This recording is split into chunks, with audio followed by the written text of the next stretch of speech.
감사합니다. 우리 은혜로운 찬양을 감사합니다. 맥주절을 맞았습니다. 날이 많이 더워졌는데 건강한 여름나기 되시기를 기원합니다. 우리 좌우에 인사하실까요? 건강한 여름 되시기 바랍니다. 출애굽기에 보면 23장 16절 말씀에 맥주절을 지키라. 이는 내가 수고하여 밭에 뿌린 것에 첫 열매를 거둠이니라. 그런 말씀을 하십니다. 성경에 말씀하는 세 절기가 있죠. 무교절, 그리고 오늘 우리가 이처럼 지키는 맥주절, 그리고 수장절이라고 이름하는 추수감사절. 이 세 절기가 성경이 강조하는 유대인의 절기입니다. 출애굽기 23장을 쭉 읽다 보면 23장 14절에 너는 매년 3번 이 절기를 내게 지켜라, 그렇게 말씀하신 것을 봅니다. 하나님은 모세와 그 형 바로를, 그 형 아론을 바로 임금에게 보내셔서 애굽의 왕 바로를 만나게 하셨을 때에 이렇게 말하라 하셨습니다. 내 백성을 보내라. 그러면 그들이 광야에서 내 앞에 절기를 지킬 것이니라. 하나님은 출애굽의 목적을 이 히브리 백성들을 광야로 이끌어내게 하셔서 절기를 지키는 민족으로 삼으시겠다, 그리하셨습니다. 절기를 지킨다는 것이 무엇입니까? 예배입니다. 하나님은 제사를 통하여, 예배를 통하여, 절기를 지키는 것을 통하여 하나님으로부터 멀어지지 아니하고 말씀을 가까이 하는 인생으로, 민족으로, 백성으로 살기를 기대하셨던 것입니다. 우리는 압니다. 애굽에서 430년 동안이나 노예 생활하던 백성들, 저들 가운데 하나님이 한 사람을 보내셔서 애굽 왕의 마음을 움직이시고 출애굽이 가능하게 하셨습니다. 광야에 나선 저들이 하나님 앞에 제사하게 하셨습니다.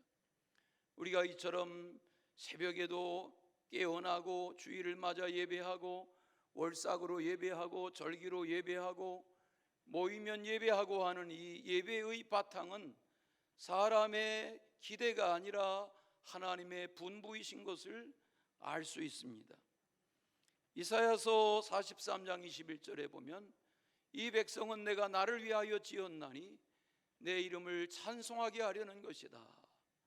하나님은 인생을 지으신 목적을 하나님을 찬송하고 경배하고 예배하고 하나님의 이름을 높이는 그런 인생, 그런 민족으로 살아가기를 기대하신다는 말씀입니다. 맥주절인 오늘 이사야서의 마지막 장인 66장의 말씀을 함께 나누며 은혜를 받으려고 그럽니다. 이사야서는 펼치고 계신 66장 방대한 분량의 책인 것을 압니다. 예레미야서와 함께 대단히 두꺼운 분량으로 되어 있습니다. 청년 이사야를 부르셔서 우시야 왕이 죽던 해에 성전에 기도하던 한 사람을 통하여 60여 년 동안 예언하게 하신 그 예언이 100년 후에, 150년 후에 민족 역사에 어떤 일이 일어날 것을 말씀하신 그런 예언들이 그대로 성취된 말씀의 바탕이 이사야서에 고스란히 담겨 있습니다. 이사야라는 이름은 여호와는 구원이시다, 그런 이름 뜻을 가지고 있습니다. 많은 분량이지만 크게 세 축으로 정리하면 하나님은 심판하신다, 하나님은 의와 불의 가운데 심판하신다 하는 반복의 말씀이 많은 분량으로 계속됩니다. 두 번째 내용은 하나님은 심판 가운데서도 남은 자를 통해서 구원의 은혜를 누리게 하신다. 또 하나는 그 남은 자로 하여금 하나님의 존귀와 영광을 평생토록 자자손손 영원히 누리며 이어가게 하신다. 이것이 이사야서의 큰 강조인 것을 알 수 있습니다. 하나님은 이사야를 통해서 권선징하게 말씀을 하십니다. 우리가 세상을 살면서도 경험하지 않습니까? 선을 행하면 좋은 결과를, 악을 행하면 그 결과의 심판을 책임져야 하는 그런 때로 살아가고 있습니다. 최근에 기독교 언론에 보니까 우리나라에는 많은 교도소 중에 여성들을 감호하는 교도소는 청주 여자 교도소 한 곳뿐인데 요즘 여성 범죄자들이 너무 늘어나서 저들을 수용할 만한 공간이 없다, 그런 내용을 접합니다. 하나님은 거짓과 악을 미워하세요. 죄를 싫어하세요. 반면에 하나님은 선을 좋아하시고 진리의 편에 서시고 의의 편에 서서 일하기를 원하세요. 하나님은 진선미의 근본이세요. 우리가 어제 새벽에 기도에 나온 분들과 함께 나는 길 잃은 나그네였네, 그런 찬양을 불렀습니다. 그 찬양의 후렴에 보면 3번 똑같이 반복되는 가사의 강조가 있습니다. 진실로 선함과 그 인자하심이 나와 함께 하신다, 그런 고백입니다.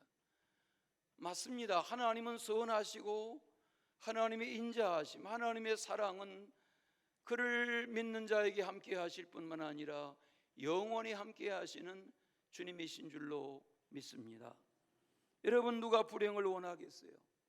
누가 노예 생활을 택하였겠어요?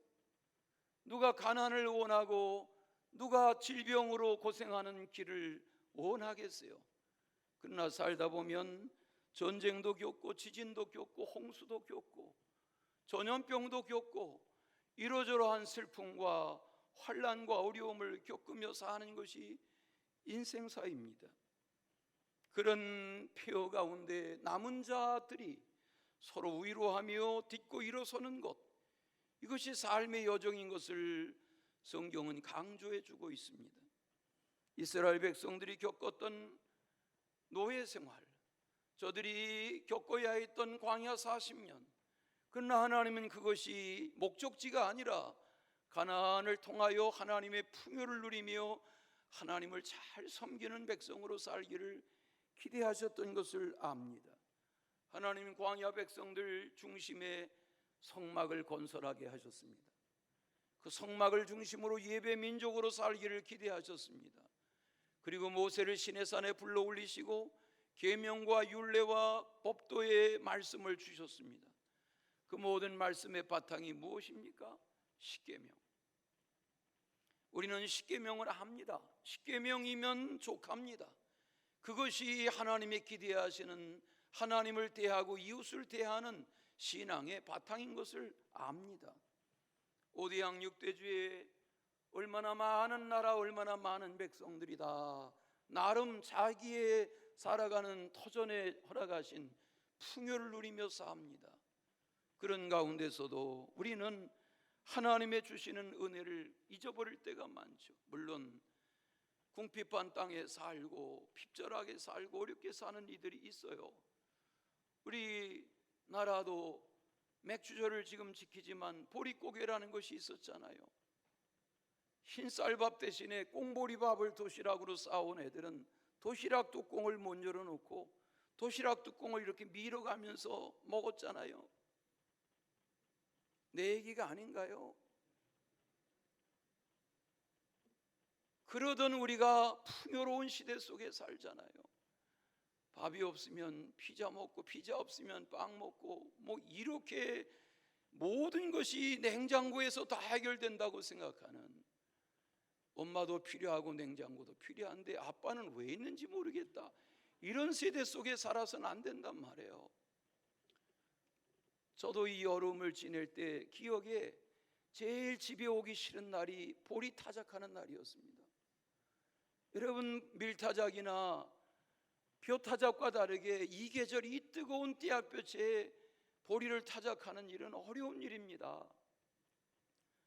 그 오래전 보리밭이 육지에는 귀한데 이번 제주도에 얼마간 가서 머무는데 여기 이번에 현수막을 바꿨죠. 이 사진 찍어 온 것인데 제주도에 가니까 보리밭이 있어요. 와, 보리밭이네.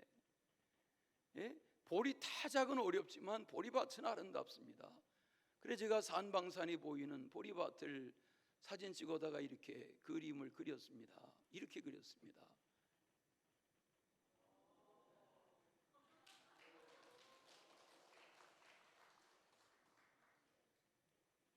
여길 보세요. 여길 보세요. 저를 보세요. 하나님은 우리가 핍절하게 살고 병약하게 살고 한숨 지으며 슬프게 사는 것으로 인생을 끝내기를 원하지 않으세요. 주님이 우리에게 기대하시는 것은 풍성한 삶을 원하세요. 누구든지 목마르거든 내게로 와서 마시라. 나를 찾는 자는 그 배에서 생수의 강이 넘쳐 흐르리라. 이렇게 말씀하시잖아요. 주님 주님 하고 살면 밥이 나와 떡이 나와 안 해요. 주님 주님 하는 나라와 민족과 문명을 보세요. 하나님은 그들의 필요를 다 채우셨어요. 풍성하게 하셨어요. 나는 하나님 없이도 이날까지 이만큼 잘 먹고 잘 살았는데요, 그것이 대답이 아니에요.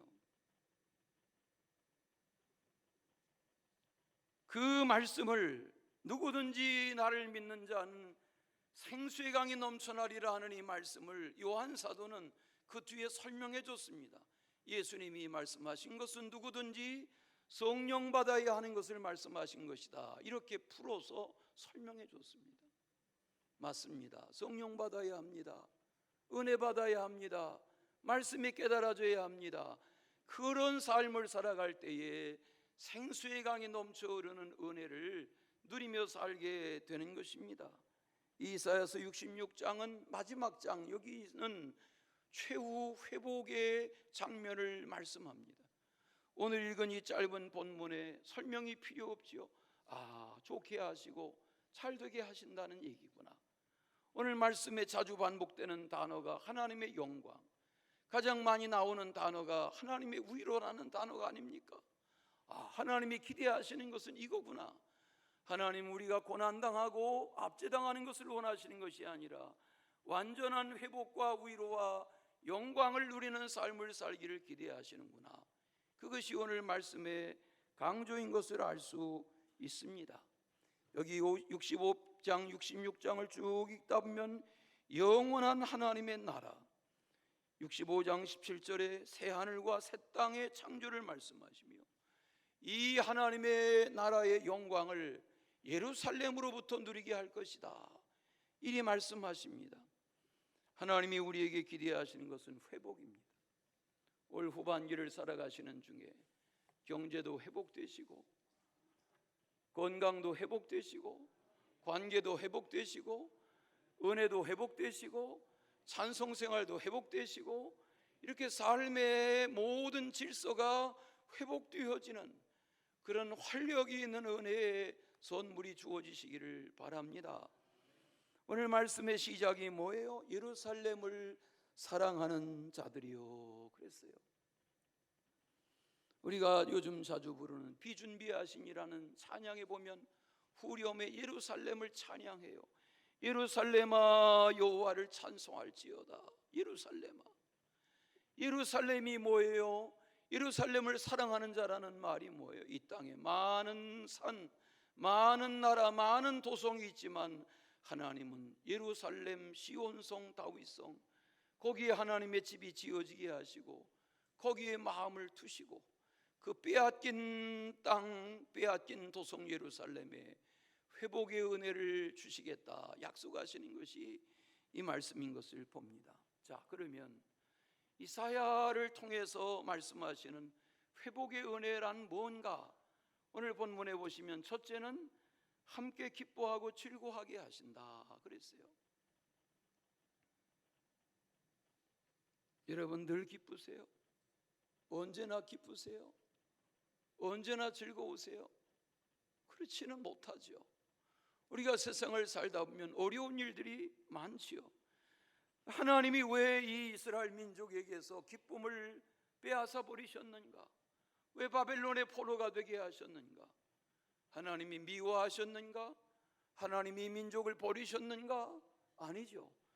우상 숭배하고 탐욕 속에 살고 음란하게 살고 하나님 없이도 살 것처럼 살아가는 이 민족을 하나님이 너무나도 사랑하셔서 이 아수르와 바빌론의 이방 막대기와 채찍에 넘기셔서 고난을 겪게 하시고 하나님의 그 사랑을 깨닫는 민족으로, 하나님의 인자를 체험하는 민족으로 회복하기 원하셔서 저들에게 고난의 날들을 통해서 그동안 아픔을 겪게 하셨지만 오늘 이사야서의 말씀은 돌아온 땅에서, 예루살렘에서 하나님의 주시는 기쁨과 즐거움을 누리게 하시리라 하는 것입니다.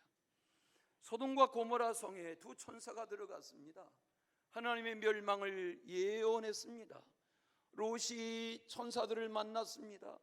가족들에게 천사의 말을 전합니다. 이제 몇 날 못 되어 하나님이 하늘에서 유황불로 이 도성을 멸망시킨다 하신다. 도성을 떠나자. 두 사위가 장인의 말을 농담처럼 여겼습니다. 따르려 하지 않았습니다. 황급하게 롯은 아내와 두 딸과 함께 소돔성을 떠나갔습니다.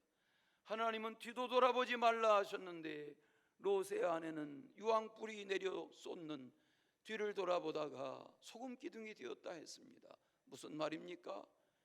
하나님을 믿는 믿음은 각 사람이 말씀을 따라 살아가야 합니다. 부부라도 부모 자식이라도 각 사람의 믿음으로 반응할 때 구원이 있고 즐거움이 있고 기쁨이 있게 되는 것입니다. 이사야서 65장의 말씀에 보면 13절과 14절에 이런 말씀이 담겨 있습니다. 보라, 나의 종들은 기뻐할 것이로되 너희는 수치를 당할 것이라. 보라, 나의 종들은 마음이 즐거움으로 노래할 것이로되 너희는 마음이 슬픔으로 울며 심령이 상함으로 통곡할 것이로다. 잘 보세요. 왜 누구는 기뻐하고 즐거워하는데 왜 누구는 슬퍼하고 통곡하게 되느냐라고 질문하셔야 돼요. 그리고 성경은 그 질문 앞에 대답을 찾게 하십니다. 오늘 66장 10절에 보니까 예루살렘을 사랑하는 자들아 그랬어요. 예루살렘을 사모하고 예루살렘을 사랑하는 자란 하나님을 사랑하는 자죠. 하나님을 사랑하며 살아갈 때에 하나님은 하나님을 사랑하는 자들로 하여금 교회를 사랑하고 목회자를 사랑하고 성도를 사랑하고 서로를 사랑하고 사랑하며 살게 하실 때에 잃어버렸던 빼앗겼던 기쁨과 즐거움이 회복되게 하세요. 오늘 말씀해 보시면 다 그 성읍과 함께 기뻐하라, 다 그 성읍과 함께 즐거워하라. 그 지금 슬퍼하는 누구일지라도 다 그 성의 기쁨으로 말미암아 그 성과 함께 기뻐하라 그랬어요. 오늘이 안식일 날, 이 주의 날, 이 맥주절기에 오늘만이라도, 이 시간만이라도 하나님의 집에 머무는 동안만이라도 기뻐하고 즐거워하실 수 있기를 바랍니다. 오늘 말씀에 그 성을 위하여 슬퍼하는 자들이요 그랬어요. 여러분, 누가 이 성을 바라보며 슬퍼한 것입니까? 솔로몬의 성전이 무너졌습니다. 예루살렘 성이 불탔습니다. 나라의 도성의 젊은이들이, 왕족들이 다 끌려갔습니다. 죽임을 당했습니다. 폐허가 됐습니다. 슬픔의 스산한 도성이 됐습니다. 그리고 70년 세월이 지나도록 회복의 기미가 보이지 않았습니다. 하나님은 때가 되어 고레스 왕을 감동하시고 수룹바벨로 인하여 앞장서게 하시고 돌아간 무리들이 성전을 중건하게 하십니다. 스산하던 황량하던 예루살렘 도성에 다시 건축이 시작되고 성전이 지어지고 찬양이 울려 퍼지고 기쁨의 노래가, 즐거움의 함성이 다시 꿈틀거리는 그런 도성으로 이 예루살렘을 만들어주겠다 약속하신 것입니다. 여러분, 시드기야 임금이 남유다의 마지막 임금인 걸 아시죠? 열왕기상 마지막 장면에 보면 시드기야의 나중에 나오죠. 이 시드기야는 21살의 왕이 됐습니다. 11년 동안 왕이었습니다. 그런데 4년여간 동안 바벨론 세력이 쳐들어와서 토성을 쐈습니다. 더 이상 성 안에서 버틸 수가 없습니다. 먹을거리는커녕 물 한 모금 구하기가 어려워졌습니다. 이제는 더 이상 견딜 수가 없습니다.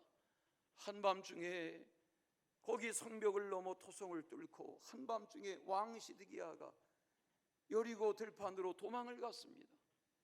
왕이 도망한 것을 알고 바벨론 세력들이 쫓아왔습니다. 그리고 여리고 들판에서 왕을 포박했습니다.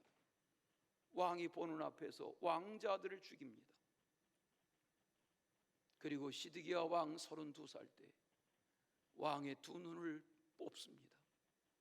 왕의 얼굴이 피범벅이 됐습니다. 노쇠사슬로 묶습니다. 그리고 32살 젊은 다윗의 후손 남유다의 마지막 왕이 끌려갑니다. 이게 남유다의 멸망의 이야기입니다. 그리고 70년 세월이 지났습니다. 오늘 이사야서 66장은 그런 시드기야가 태어나기 전의 시대에 하나님은 이사야의 입을 열어서 다 망하고 다 끌려가고 다 폐허가 될 것이지만 때가 되면 하나님의 선하심과 인자하심이 예루살렘에 회복해야 하시는 기쁨과 즐거움의 날을 다시 주신다. 그런 말씀이 오늘 말씀인 것을 대하게 됩니다. 왕의 시작이 중요합니까? 왕은 시작보다, 왕의 등극보다 왕의 날들이 중요합니다. 왕의 하루하루가 중요합니다. 우리가 시대 역사를 보아 알지 않습니까? 최고 권력자가 되는 것이 멋있습니까? 여러분, 권력의 끝은 참담한 것입니다. 왕이 되는 것이 중요한 것이 아닙니다. 하나님은 남유다의 왕이라도 다윗의 후손이라도 하나님에게서 멀어지고 우상을 숭배하고 하나님의 기대에서 멀어질 때에 비참하게 하셨습니다. 우리는 권력을, 명예를, 인기를 쫓으려 하지만 하나님의 기대는 그것으로 주어지는 것이 아닙니다. 물론 잘 되십시오. 잘 되시기 바랍니다. 그러나 여러분, 세상의 명예나 권력의 끝을 사모해서는 안 됩니다. 하나님의 주시는 기쁨이 아니면 우리의 기쁨은 오래가지 못합니다. 나 주님의 기쁨 되기 원하네 라는 찬양이 뭐예요? 그런 고백으로 살고자 하지 아니하면 우리의 기쁨은 순간 사라지고 맙니다.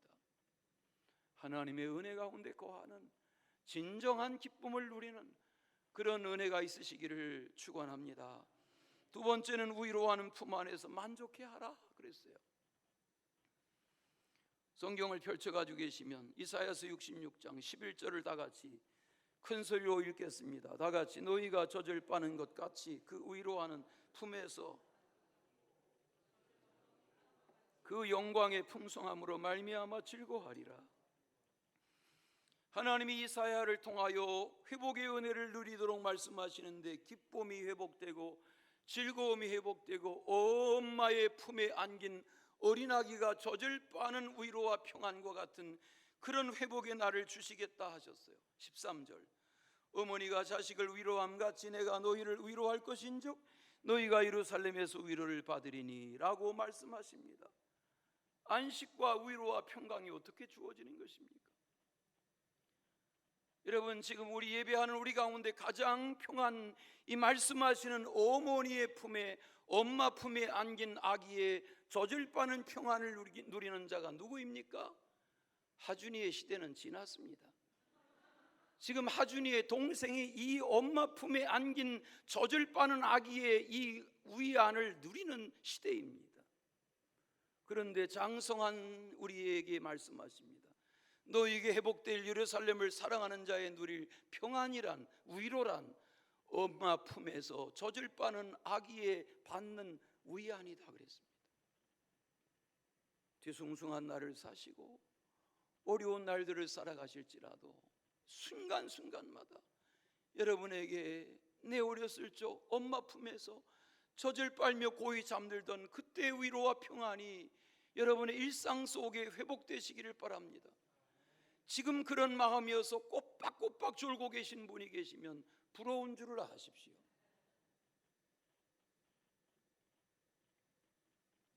점점 무더워지는 날씨이지만 하나님이 내게 주시는 위로가 있나? 내가 하나님 안에 누리는 위로가 뭔가? 하나님이 내게 주시는 평안이 뭔가? 오늘 본문 말씀에 위로라는 말이 4번이나 반복되어 위로할 것이다, 위로할 것이다, 위로할 것이다, 위로하신다는 거예요. 하나님은 위로하신 하나님이세요. 어떤 여건 속에 살아가실지라도 탄식하지 마시고 지금의 자기를 족하게 여기며 하나님의 위로를 엄히 품에 안긴 아기와 같이 누리는 그런 은혜가 있으시기를 바랍니다. 예수님 말씀하시죠. 수고하고 무거운 짐진 자들아 다 내게로 오라. 내가 너희를 뭐하게 하리라? 쉬게 하리라. 내가 너희들의 무거운 짐을 가볍게 하고 너의 삶을 쉬게 하리라. 주님의 기대하시는 것은 쉬게 하시는 거예요. 왜 하나님의 집에 오면 잠이 오는 줄 아세요? 쉬게 하시니까. 쉬게 하시니까. 할렐루야. 마지막은 넘치는 평강과 영광을 누리게 하신다 그랬어요. 하나님은 사랑하는 주의 백성들이 우상 숭배에 빠지고 탐욕의 성공의 출세에만 젖어 사는 것을 원하지 않으세요. 하나님은 다리의 힘, 말의 힘을 의지하는 자를 기뻐하지 않으신다고 그랬잖아요. 하나님은 하나님을 기뻐하는 자를 기뻐하세요. 오늘 12절 말씀을 보세요. 강같은 평강을 주시겠다고, 넘치는 시내 같은 영광을 누리게 하시겠다고 말씀하셨어요. 잘 보세요. 보라, 내가 그에게 평강을 강같이, 그에게 문나라의 영광을 넘치는 시내같이 주리니라고 말씀했어요. 여러분, 강같은 이 평강이, 넘치는 시내 같은 이 영광이 내 노력으로 주어지는 게 아니에요. 오늘 말씀을 잘 관찰해 보세요. 보라, 내가 주리니라고 말씀하셨어요. 하나님이 주셔야 하는 거예요. 하나님이 주시는 은혜를 누리는 거예요. 홀몬산의 이슬을 우리가 이야기하는 것처럼 하나님이 우리가 잠자는 동안에 이슬을 내리시는 것처럼 하나님의 내려주시는 은혜로 우리는 평강을 누리고 하나님의 영광스러운 존재로 살아가게 되는 거죠. 50여 년 전 우리나라에 처음 복음성가, 가스펠송이라는 것이 보급되던 때에 제 기억으로 가장 처음 보급된 복음성가가 우리나라로 곡으로 물론 번역됐지만 내게 강같은 평화라는 찬양이죠. 지금 불러도 그 찬양은 손색이 없습니다.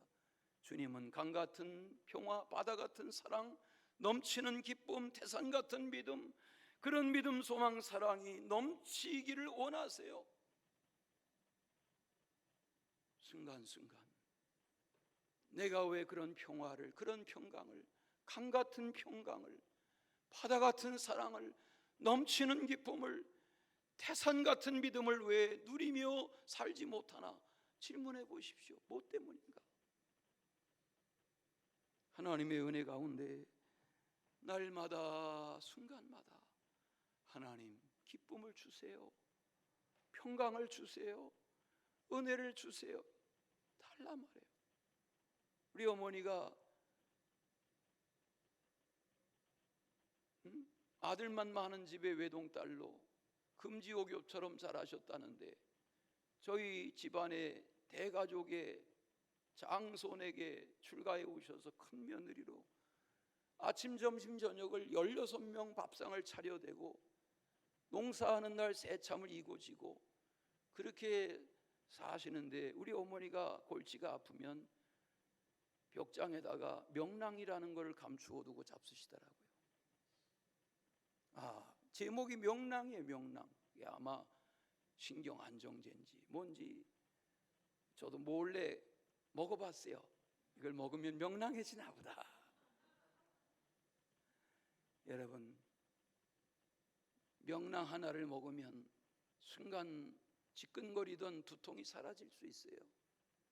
그러나 하나님의 주시는 이 강같은 평강, 이 넘쳐 흐르는 시내와 같은 주의 백성의 영광, 이것은 말씀 안에 주어지고 은혜 안에 주어지는 것인 줄로 믿습니다.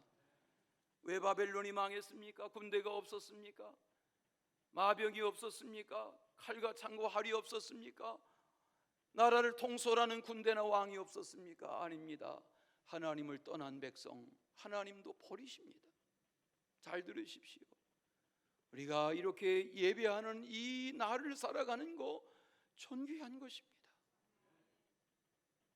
저희 어느 선배 목사님이 은퇴 후에 인천에서 지하철을 타고 서울의 영락교회도 가고 광림교회도 가고 세문안교회도 가고 이렇게 큰 역사 있는 교회들을 가서 예배해 보니까 야, 1시간 예배 인원만한 성가대원들이 앉는 그런 장엄한 오케스트라가 50명씩 앉는 그런 장엄한 수천 명의 예배를 드려보니까 야, 하나님이 살아계시구나. 우리 한국교회 아직도 살아있구나. 본당에 예배하러 들어가기 위해서 줄을 서고 기다리는 이들을 보면서 마음이 울렁거리고 하나님 살아계시구나.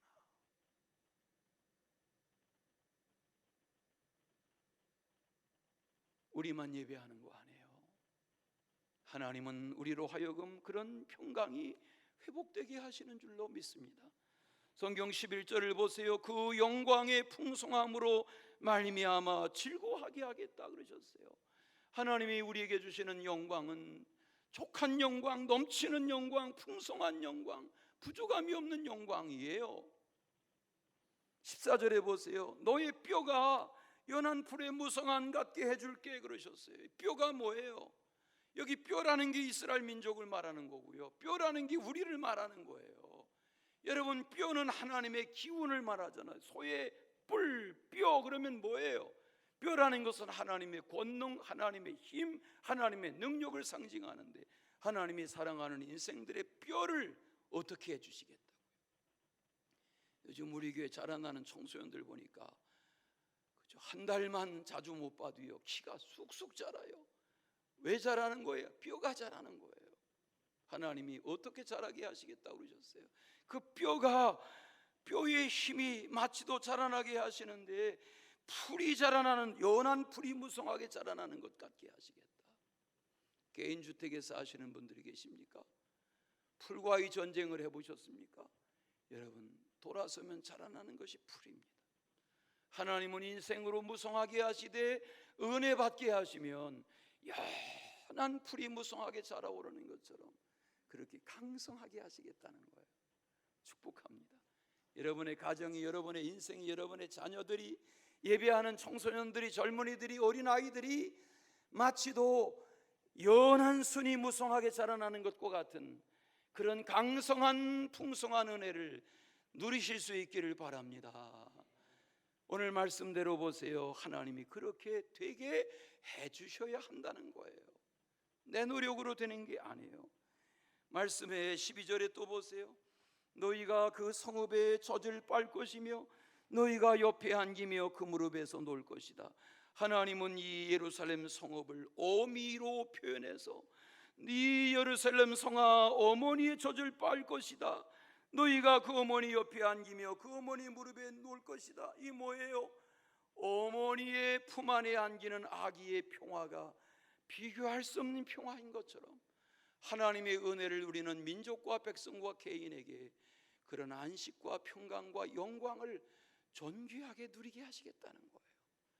이런 은총이 계속 되시는 은혜의 삶의 주인공 되시기를 축원합니다. 우리 찬양하겠습니다. 우리